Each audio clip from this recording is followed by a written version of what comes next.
Hello. আর কোনো উত্তর এলো না। ফোনটা কেটে গেল। বোবাই মুহূর্তের মধ্যে বিট্টুকে ডাকলেন। বিট্টু, তাড়াতাড়ি তৈরি হো, একটা ফোন এসেছে। মেয়েটার গলা শুনে মনে হচ্ছে কেউ যেন খুব বিপদে আছে। আর জায়গাটা শুনেছিস? মির্জাপুর হোটেল, 13 নম্বর ঘর। আরে হ্যাঁ, ওই তো, ওই পরিত্যক্ত হোটেল। লোকে বলে ওখানে নাকি ভূত থাকে সেখানে। না।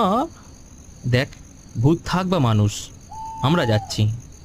ওই আমার ব্যাগটা নিয়ে, টর্চটা নে, আর ওই অডিও রেকর্ডারটা আন।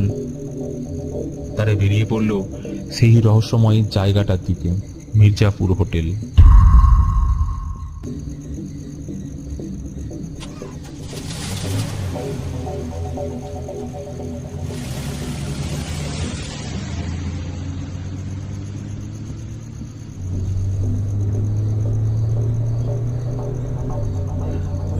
দাদা, এই